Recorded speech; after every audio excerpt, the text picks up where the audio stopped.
ಅದು CM ಅವರು time ಬೌಂಡಲ್ಲಿ ಬೇರೆ ಕೆಲಸ ಎಲ್ಲ ನಿಲ್ಲಿಸ್ಬಿಟ್ಟು ಮಾಡಬೇಕು ಅಂತ ಹೇಳಿದ್ದಾರೆ. ಇವತ್ತು ನಾನು ಕಾಂಟ್ರಾಕ್ಟರ್ಸ್ ಮೀಟಿಂಗಲ್ಲಿ ಕರೆದಿದ್ದೆ. ಪರ್ಮಿಷನ್ ಇಲ್ಲ ಅಂತ ಹೇಳ್ತಾರೆ. ಅದನ್ನು ಬೆಂಗಳೂರಿಗೆ ನಾಳೆ ಆ ಸ್ಪಾಟ್ಗೆ ಕೆಲವು ಕಡೆ ಏನೇನು ಪ್ರಾಬ್ಲಮ್ಸ್ ಇದೆ ಅಂತ ನೋಡ್ಲಿಕ್ಕೆ ಹೋಗ್ತಾ ಇದ್ದೀನಿ. ಈಗಾಗಲೇ ನಾನು ಗುಂಡ್ಗುಡ್ಲು ದೊಡ್ಡಬಳ್ಳಾಪುರ ಆ ಸ್ಪಾಟ್ನ ವಿಸಿಟ್ ಮಾಡಿದ್ದೀನಿ. ನಿನ್ನೆ ಕೂಡ ಪರಮೇಶ್ವರ್ ಬಂದಿದ್ದರು. ಅವ್ರ ಹತ್ರನೂ, ಯಾಕೆಂದ್ರೆ ಅವರೇ ಹಿಂದೆ ಕ್ಯಾಬಿನೆಟ್ ಸಬ್ ಕಮಿಟಿ ಅಧ್ಯಕ್ಷರಾಗಿದ್ದರು. ಟೆಕ್ನಿಕಲ್ ಫೀಸಿಬಿಲಿಟಿ ನೋಡ್ತಾ ಇದ್ದೀನಿ.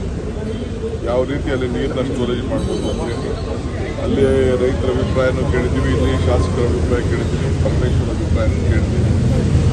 ಸೊ ಅಲ್ಲಿ ಜನರ ಪ್ರತಿನಿಧಿಗಳು, ಸಾರ್ವಜನಿಕರು ಪಾಪ ಅವ್ರನ್ನ ನೋವು ಹೇಳ್ಕೊಳ್ತಾರೆ. ಬಟ್ ಒಂದೇ ಇದರಲ್ಲಿ ಮಾಡೋಕ್ಕೆ ಸಾಧ್ಯನಾ ಅಂತ. ಆಮೇಲೆ ಇನ್ನೊಂದು 2-3 ಕೆರೆಗಳು ಹೇಳಿದ್ದಾರೆ. ನಮ್ಮಲ್ಲೇ ಬೇಕಾದ್ರೆ ಒಂದು ಕೆರೆಗಳಲ್ಲಿ ನೀವು ತೊಳೆದುಕೊಡಿ ಅಂತ ಕೊಟ್ಟಿಗೆರೆ ಕೂಡ ಹೇಳಿದ್ದಾರೆ. ಅದನ್ನು ಫೀಸಿಬಿಲಿಟಿನ ನಾನು ಚೆಕ್ ಮಾಡ್ತಾ ಇದ್ದೀನಿ.